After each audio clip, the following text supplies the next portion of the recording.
اٹھتے بیٹھتے آتے جاتے استغفر اللہ ربی استغفر اللہ الذی لا الہ الا ہو الحی القیوم واتوب الیہ استغفر اللہ ربی من کل ذنب واتوب الیہ.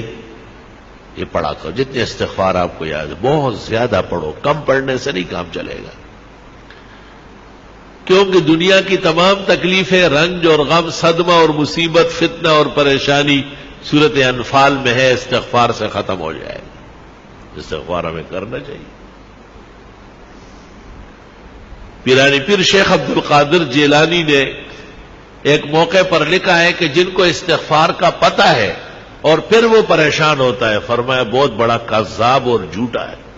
یہ تو خدا کا فیصلہ ہے کہ آپ استغفار کریں، میں پریشانیاں دور کروں.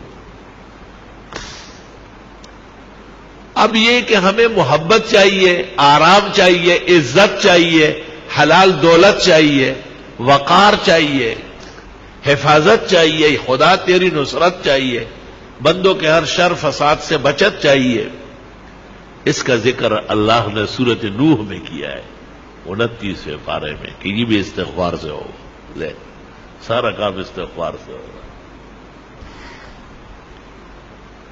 علماء نے اس طرح ایک مثال دی کہ اگر فرید گنج شکر، ان کے شیخ قطب الدین بختیار کاکی، ان کے شیخ معین الدین چشتی اور ان کے شیخ عثمان ہارونی اور ان سے بھی بڑے شیخ عبد القادر جیلانی اور سید علی حجویری داتا گنج بخش اور حسن بصری اور علی مرتضی اور چاروں مقرب ملائک، ان سے بھی آپ وظیفہ مانگے. استغفار سے بڑھ کر کوئی وظیفہ نہیں دے. سب کا اتفاق استغفار پر ہوا. استغفر اللہ ربی من کل ذنب واتوب الیہ استغفر اللہ الذی لا الہ الا هو الحی القیوم واتوب الیہ. اب ایک آدمی استغفار کر رہا ہے اور وہ فائدہ محسوس نہیں کرتا تو قرآن تو سچا ہے، ہمارا ایمان ہے، اس میں کوئی کمی ہے نا. وہ عورت نے وہ چاند دیکھا ایسا چاند کی طرح، تو انگلی کے ساتھ کوئی چیز لگی تھی نامناسب، کہنے لگی چاند تو بہت اچھے لیکن بدبو آ رہی. تو بدبو تو آپ میں ہے، چاند میں تھوڑا ہی ہے. اب اپنے آپ کو اس معیار پر لانا ہے کہ ہمیں استغفار سے وہ فائدہ پہنچے جو اللہ تعالیٰ نے سورۃ انفال میں بیان کیا ہے. وما كان الله ليعذبهم وانت فيهم وما كان الله معذبهم وهم يستغفرون. ایک ایسی نیکی اور ایسا عمل جو نبی کے برابر ہو یا نبی جیسی رحمتیں مل جائے، قرآن کی اس آیت میں ہے جو میں نے پڑھی کہ وہ استغفار کا عمل. یا تو نبی کی وجہ سے بچتے ہو یا استغفار سے بچتے. خوب استغفار کیا کرو. بعض راتیں مناؤ، باقاعدہ بعض اوقات منا لو کہ بھئی میں سحری میں اٹھوں گا اور سورج نکلنے تک استغفار کروں گا،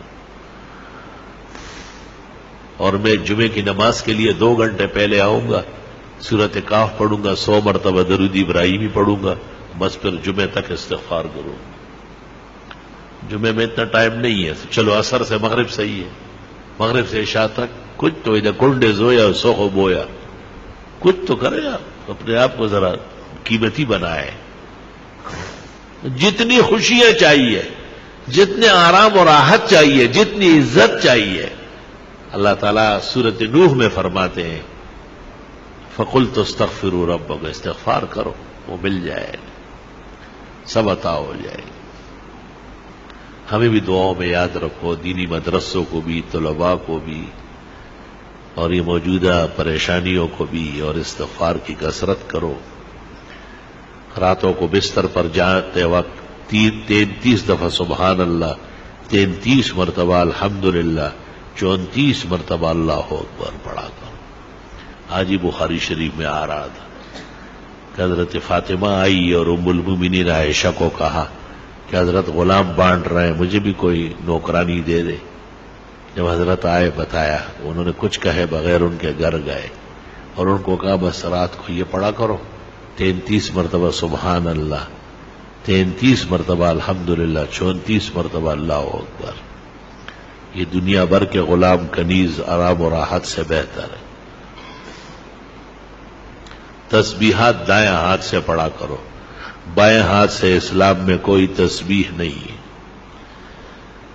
جو مسئلہ نہیں جانتے ان کو بتانا ضروری ہے، جو جاننے کے بعد بھی نہ مانے اللہ ان کو ہدایت کی توفیق دے. آپ کا کام اور ہمارا کام خیر آگے بڑھانا ہے، خیر منوانا ہماری ذمہ داری نہیں ہے. اللہ نے نبی کو کہا ہے انما علیک البلاغ وعلینا الحساب، آپ پہنچائیں، حساب میں خود کروں. تسبیحات جس طرح نمازوں کے بعد ہے اس سے زیادہ ضروری رات کو سوتے وقت ہے. بہتر ہے کہ باوضو ہو، بہتر ہے کہ پاک کپڑے پاک جسم ہو، بہتر ہے کہ بستر بھی صاف ستھرا پاک ہو، سفید پاک چادر بچھاؤ اس پر. بستر پر آنے کے بعد اگر کوئی حرج نہیں ہے، گرانی نہیں ہے، تو سورت الف لام میم سجدہ ایک بار اور سورت ملک ایک بار ہر رات کو پڑھنا سنت طریقہ ہے. قیامت کے دن شفاعت آسانی سے نصیب ہو جائے گی. قیامت کے دن کی تپش نہیں دیکھے گا، محسوس بھی نہیں کرے گا. لوگوں سے پوچھے گا کہ وہ قیامت کہاں ہے، وہ تکلیف کدھر ہے. فرشتے کہیں گے چل چل الف لام میم سجدہ اور سورہ ملک جو پڑھتے ہیں ان کو نہ قبر میں عذاب ہوتا ہے نہ میدان حشر میں ہوتا ہے. یا رب تیری کتنی عنایات و احسانات. اورنگزیب عالمگیر نے جو قرآن شریف لکھا ہے تو الف لام میم سجدہ اس پر بھی لکھ دیا 21 پارے میں کہ رات کو سوتے وقت الف لام میم سجدہ اور ملک پڑھا کرو. پھر 29 پارے میں جب سورت ملک آئی پھر لکھنے لگا تو کاتبان جو بیٹھے تھے انہوں نے کہا حضرت یہ لکھ چکے ہیں وہاں. کہا آرام سے رہو، وہ الف لام میم سجدے پر لکھا، یہ سورت ملک پر لکھا.